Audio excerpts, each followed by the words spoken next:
Alright, next up we have The Usual Suspects.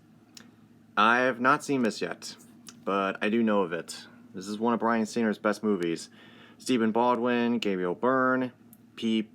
Foswife, and an Oscar-winning performance by Kevin Spacey. Yep, I know that one. Here's one I found in Family Video. It's called Truth. This is an excellent film. This is an excellent film that tells the true story of Dan Rather and 2020. They were doing a segment on George W. Bush and how he apparently went AWOL when he was in the military and the fallout from that. This is an excellent film. Excellent, historically accurate film. Love it. Next, if I can get it out of here, we have War Games, 1983. This is a really great thriller. You know, again, this movie came out around a time when the Cold War was still going on, and the threat of nuclear annihilation was still prevalent. Only difference is that this one is, it deals with, this new technology called computers, so, yeah, it's great. Up in the Air. Yeah, this movie's good. It's been a long time since I've seen this. George Clooney, Anna Kendrick, who got an Oscar nod for this. I'm blanking on who else was in here.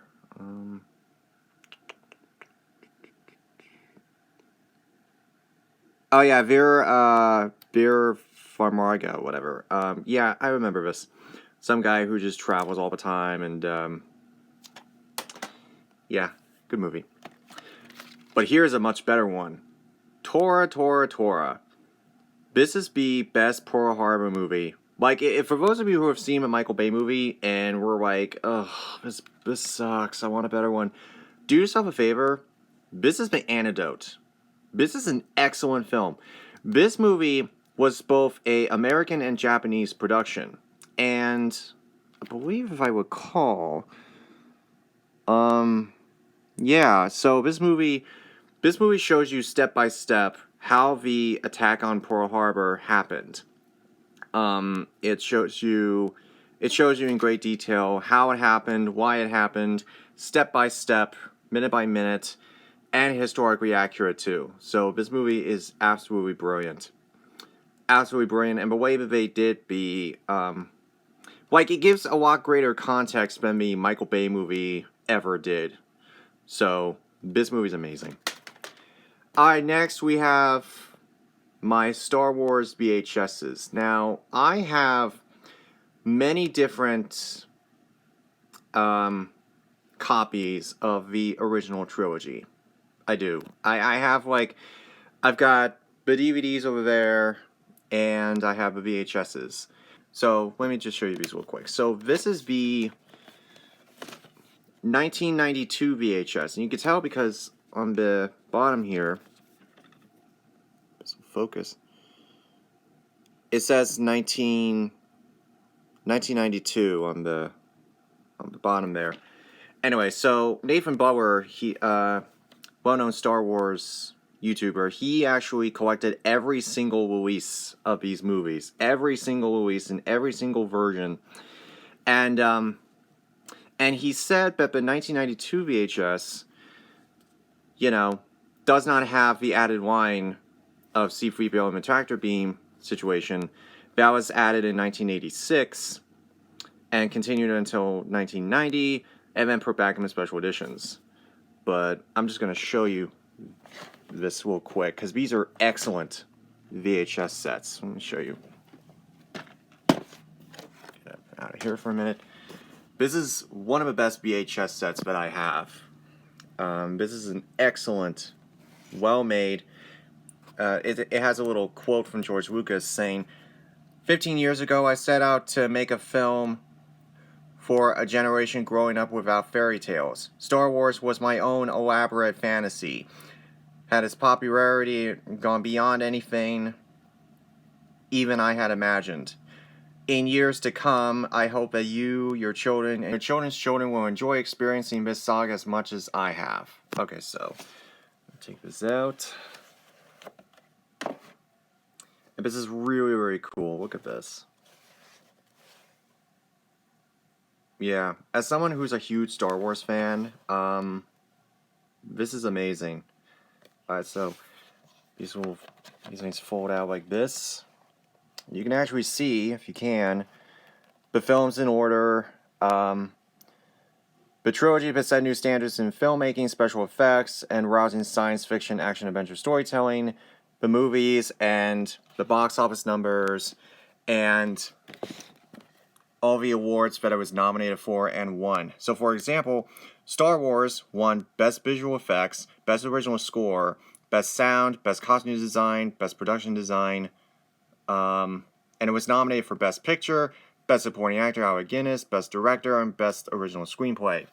And for the original Star, for The Empire Strikes Back, yeah, you kind of get the idea. Alright, so this is just really cool. A wonderful package. So yes, Star Wars. The Empire Strikes Back. I actually used to have these individually before I realized that getting them in a set was much better. And Return of the Jedi. Yeah, so these are just a really nice package here. Love the attention to detail. No, I don't have From Star Wars to Jedi. I don't have that yet. But you kind of get the point. This set is amazing in the way that it was done, so big fan of that. So this is the 1995 THX remastered editions, also known as the One Last Time VHS, because, you know, George was obviously going to do something.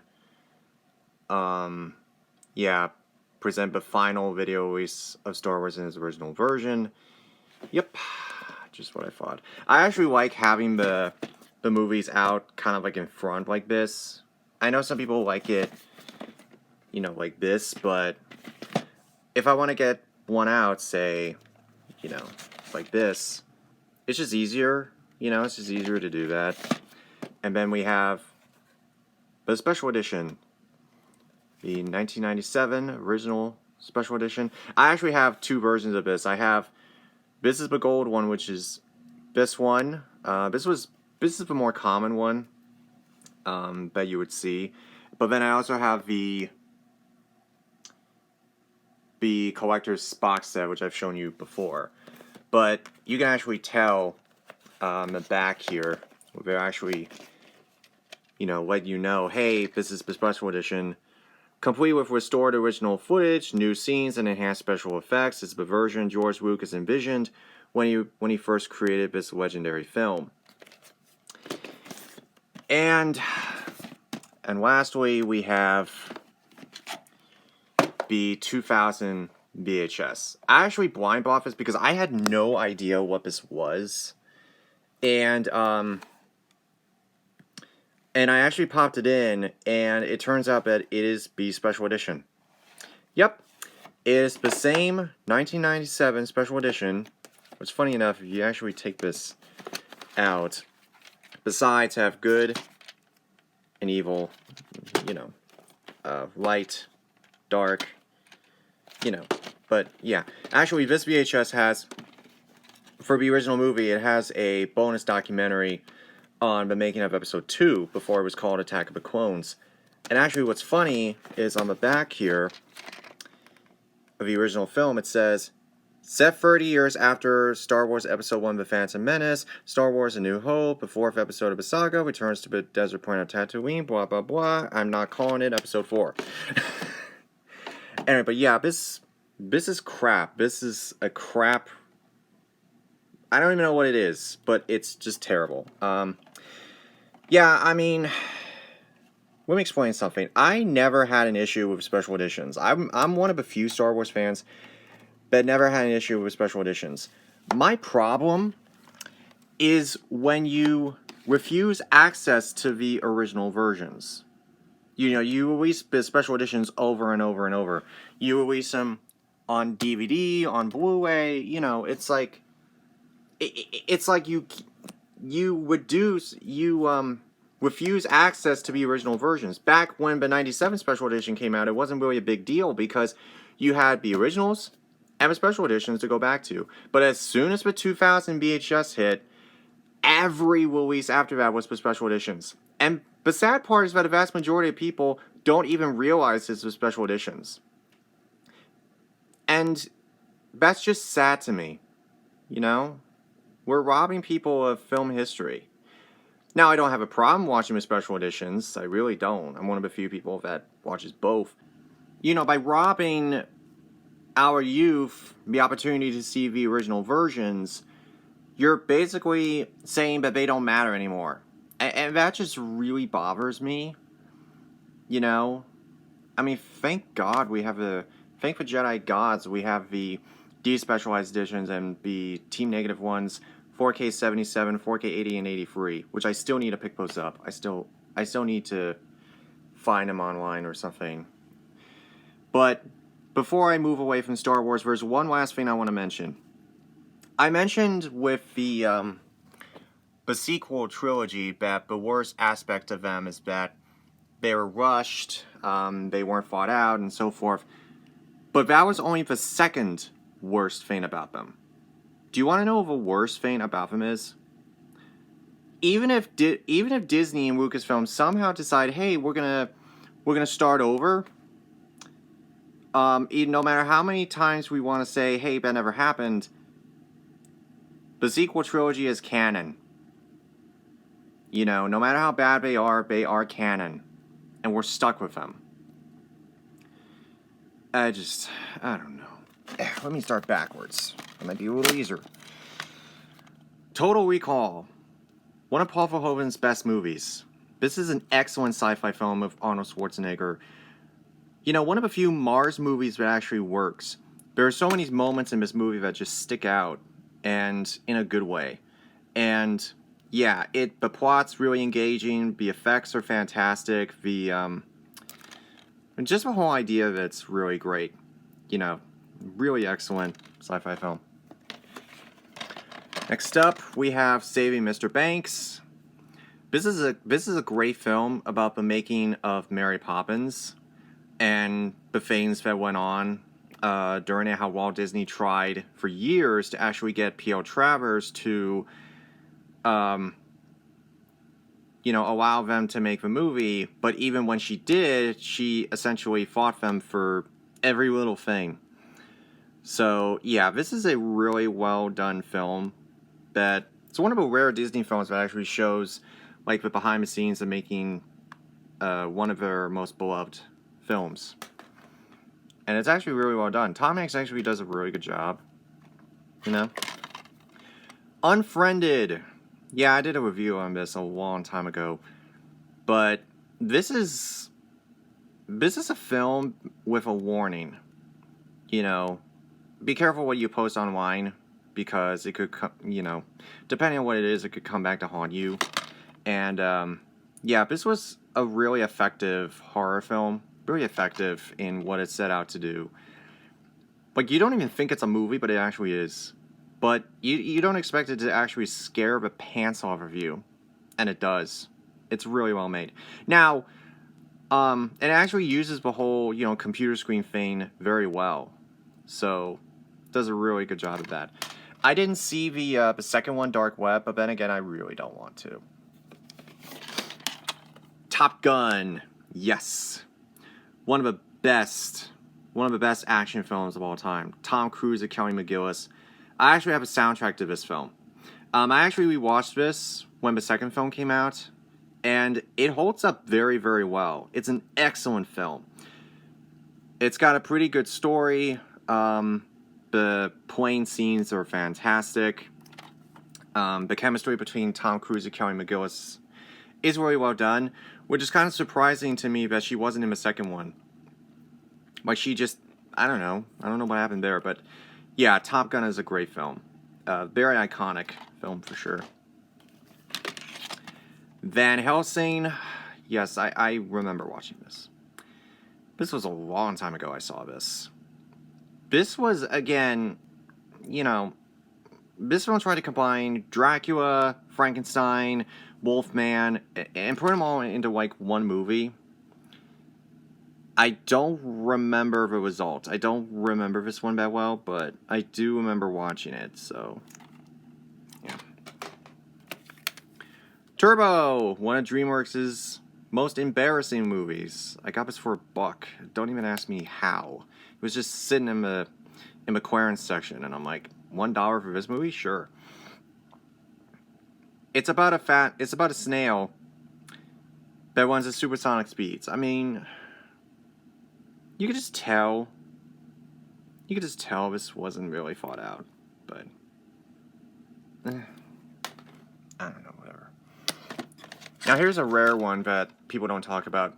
Trail of a Lonesome Pine with Fred MacMurray, Sylvia Sidney, and Henry Fonda. This was one of the first color films to be shot outdoors. So this was one of the first films to be shot in color outside. And it wasn't terrible. Next we have Twilight. Yes, I have 2 of the Twilight movies. I don't really think they're that bad. I know everybody's gonna go, Twilight is the worst thing ever. No. There are worse things in life besides ranting on Twilight. Twilight's biggest problem was just bad direction. Bad direction and not very great actors to pull it off. But no, I really don't think Twilight is that bad at all. I really don't. You know, there are worse things to get mad about. And here's the thing. Robert Pattinson and Kristen Stewart have gone on to do better things. So, you know, they've gotten better over the years. So, yeah, I don't really think it's fair that we should compare their careers to Twilight or whatever. I just don't. But anyway, yeah, I understand the criticism, I do. Because, you know, this isn't generally how vampires act. This isn't, you know, I get it. And the romance is not really all that great. I understand the whole thing between the vampires and the werewolves were, you know, done in Underworld and whatever. I get it, but guys, get over it. It's really not that bad. I was in love with someone at one point who she was a big fan of the Twilight movies, and we saw them several times. So I've probably seen the first one more often than not. I'm just saying. I probably will get the other ones, but I don't know.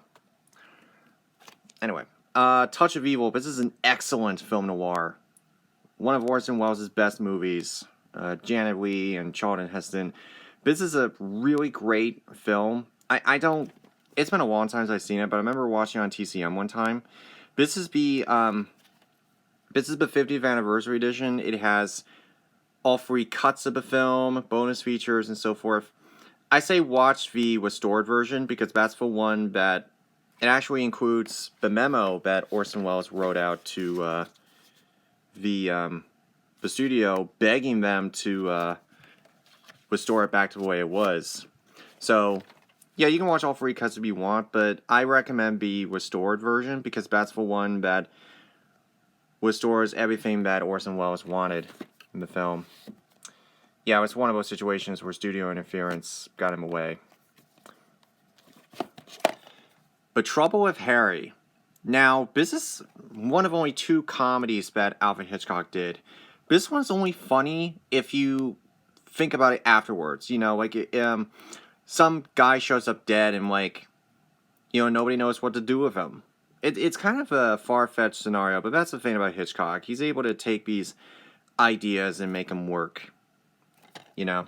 I don't want to give too much away of that one. Next is one of my favorite films. A film I cannot live without. To Kill a Mockingbird. Gregory Peck's Oscar-winning performance as Atticus Finch, who is defending a African-American man who is accused of rape. And the whole thing is seen through the eyes of his daughter. I'm blanking on her name right now. But anyway, she was... in the Harper Lee novel, she was the narrator and the focal point. She was watching the world through her eyes. and her eyes being a father who's an attorney who's trying to do the right thing because he knows that it's the right thing to do. A town that is big on prejudice and biases. She's like trying to understand the world around her. This is just a really fantastic story of doing the right thing, prejudice, not judging a book by its cover. Oh my god, just such a mesmerizing experience. I remember we in high school we read the book and then we saw the movie, so I'm very connected to that film in many ways. To Kill a Mockingbird is an all-time masterpiece for me, and this is gonna drive me nuts. Who was the name of the kid? I'm blanking on it now. But yeah. Scout. That was her name. Scout. Alright. So yeah, the whole story is told through Scout's eyes, and it's brilliantly done. Life as seen through the eyes of a child. Just great acting, great story, great writing. I recommend this to anyone. Tomorrow Never Dies. This is James Bond. Is that going to show you?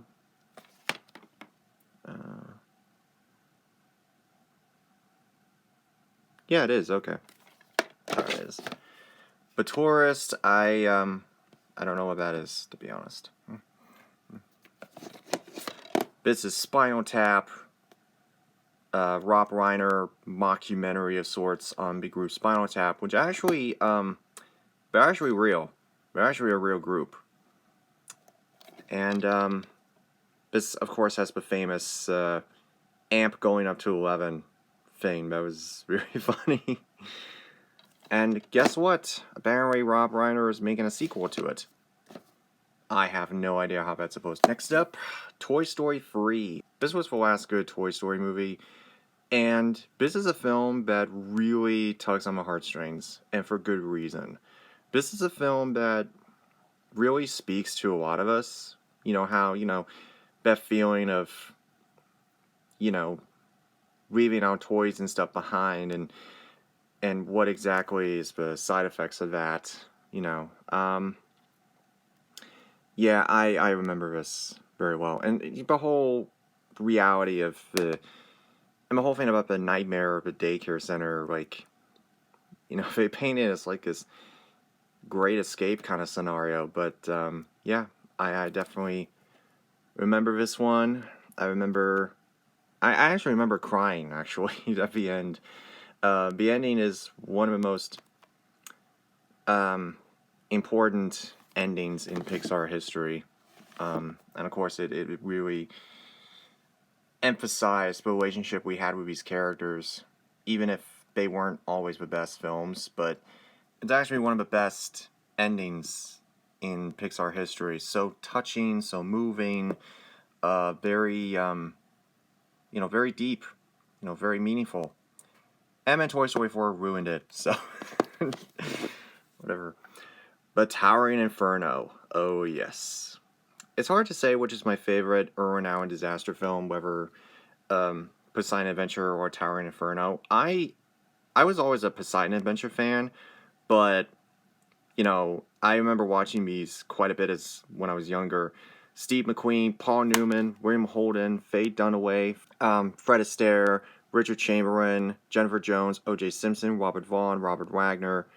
Yeah, I remember watching this. The world's tallest building on fire. That was always, this is a fantastic disaster film. It's been so long since I've seen these two films. It's been so long. But man, I remember watching these. I definitely remember these. I'm definitely going to rewatch these at some point. But yeah, very excellent films. Trading Places. Dan Aykroyd and Eddie Murphy. Is this a Christmas movie? Is it? Because I thought it was. No, I don't think so. But it's kind of like asking people like, is Die Hard a Christmas movie? The answer is no. It's not. That's John Landis. Not John Landis. Yeah, John Landis directed a comedy. Training Day. Denzel Washington took home his second Oscar for portraying a corrupt cop, training a rookie played by Ethan Hawke. Antoine Fuqua directed this? Yeah. Yeah, but I do... Yeah, I remember hearing about that one. Yeah, I remember that one. I do. But Transporter, the first one. Honestly, I kind of liked the first one.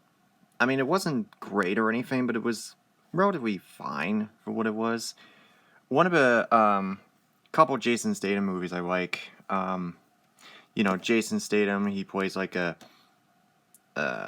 driver who he delivers stuff for the criminals, but he has all these rules and stuff, and it's kind of an interesting story, kind of an interesting film. Good action here and there.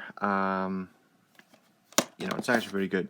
Which is why I did not like the second one. I didn't care for the second one at all. It was just one of those things where I just wasn't a fan of the second one. It was so illogical. It didn't make, like, the stuff that Jason Statham does in that movie, he would never do. The physics are broken, the logic is inconsistent, and yeah. I haven't seen the third one or Transporter Refueled, so yeah. The Thin Man. In the 1930s, William Powell and Marina Roy teamed up in these Thin Man films. They were known as Nick and Nora because their characters were Nick and Nora Charles. And the popularity of the Thin Man films was so immense that there was a Broadway musical called Nick and Nora with Barry Bostwick. It tanked. But the first Thin Man is pretty good. I've seen this one. I haven't seen the other Thin Man films, but if I could recommend only one, it would be the first one. Traffic. Another one of these ensemble pieces, this time dealing with drugs. 4 Oscar winner, including Best Director, Steven Soderbergh, and Best Supporting Actor, Benicio del Toro. Each of these characters deals with something related to drugs. One of them supplies them, if I remember correctly. Actually, it's been a long time since I've seen this. A couple of them are DEA agents. Another one, one of her daughters is using them. One is Benicio del Toro is like a cop, I think. Yeah, it's been a long time since I've seen this, but I remember really liking this, really liking where it was going.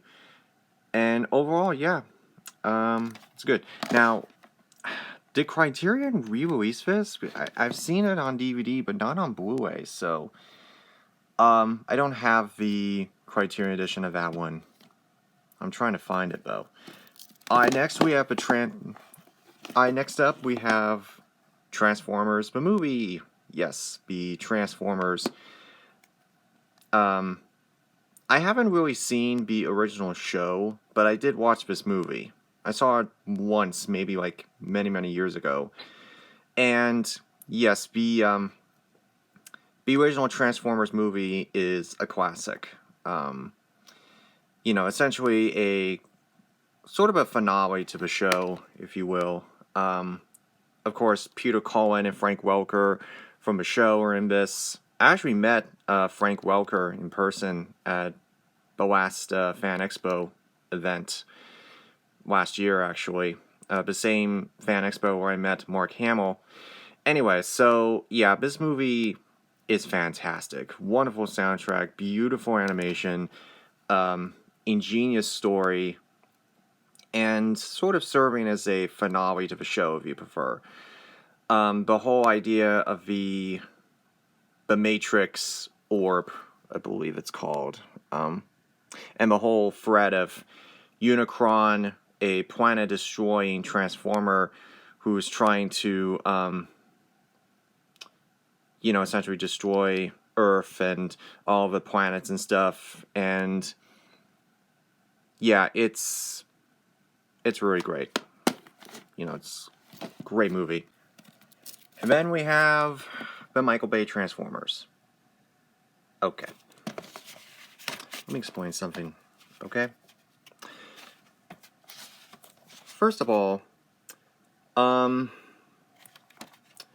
just want to say this for the record. The first Michael Bay Transformers film actually wasn't that bad. It wasn't that bad at all, honestly. The biggest problem with, I understand why some people have an issue with this movie in particular, but honestly, the first Michael Bay Transformers movie actually was kind of decent. I mean, it wasn't great, but it certainly was better than it had any right to be. Remember, at the time that this came out, there wasn't really... We hadn't seen anything like this. Giant robots fighting in cities and deserts, like in the middle of nowhere. And we'd never seen anything like this before. The first one was relatively okay. I mean, they were able to get Peter Cullen, the voice of Optimus Prime, to reprise his role for these movies. And he's been doing it ever since. And I think, in all fairness, I think the original film, the first live-action film, does hold up, in a sense. It's when you get to the sequels, that's when the problems start to emerge. The second film, Revenge of the Fallen, I mean, this is just... Yeah. I don't know what to tell you.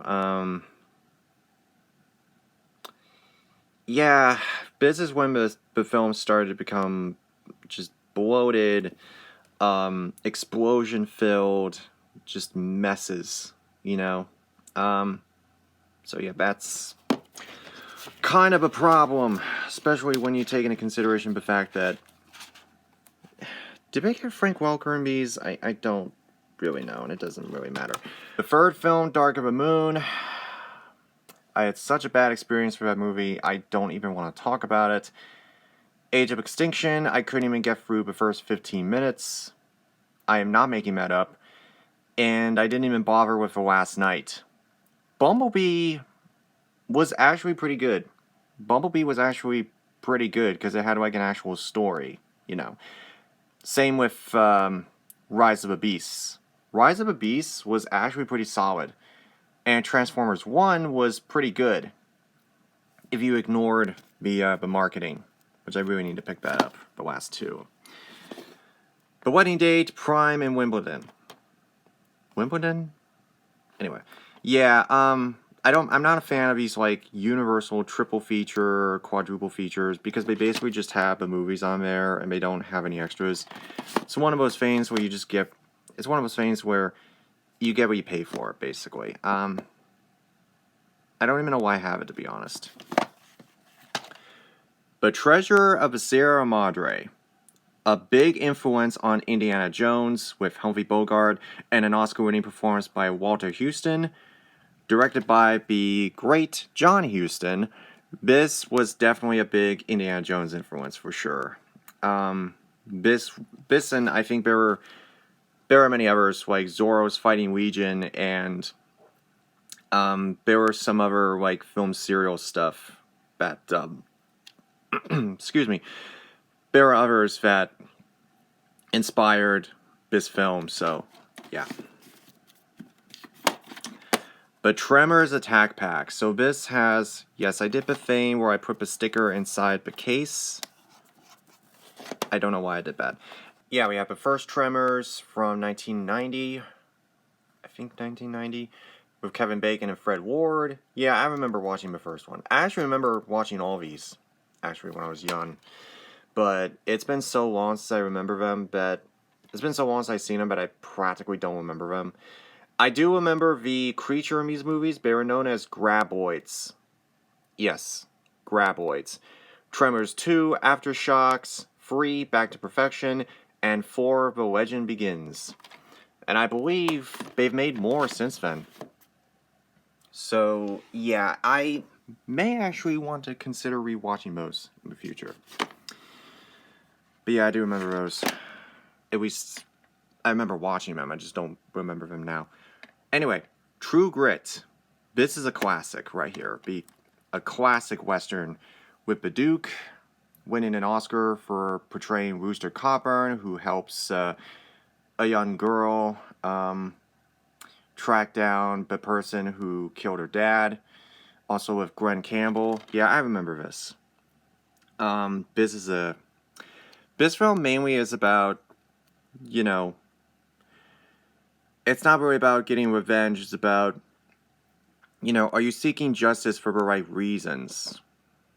You know, are you seeking justice for the right reasons? And yeah, this is a classic film.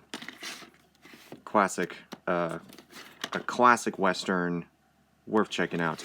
And in case you're wondering what I thought of a Coen Brothers remake, it was okay, but I just don't really have any interest in owning it at the moment. The Truman Show. This movie came out at a time when reality TV was not really the norm, so it was almost prophetic in a sense. Jim Carrey, Ed Harris, it was almost prophetic that a film like this would come out. There's actually another one that came out called Ed TV, which is also a little similar to that. Now here's a film I grew up with as a kid. This, oh yes, Twister. Again, this is another film I can't live without. This one, and yeah. I know, here's the thing. Actually, a little trivia before I begin. This DVD I have here is actually the very first DVD ever released to the public in 1997. So, this is the very first DVD ever released. And I don't even know why I bought it. I don't even know why I bought it when there was a special edition release. Yeah, I don't know why. Anyway, yeah, this film I grew up on. I remember watching this excessively as a kid because I was obsessed with tornadoes and natural disasters and weather and all that, and I would watch this frequently. You know, Bill Paxton, Helen Hunt, and Philip Seymour Hoffman. I remember watching this quite often. The effects in this are fantastic. The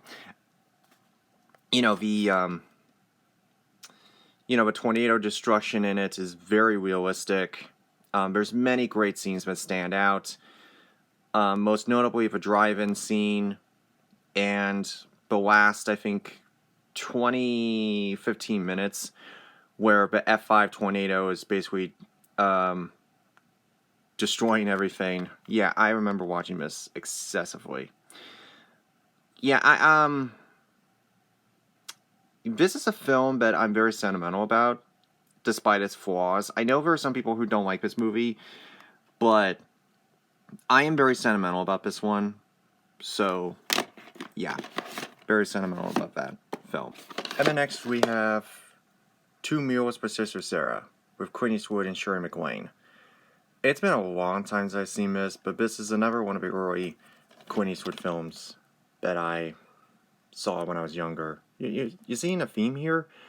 Yeah, I don't really remember this one all that much, to be honest. I really don't.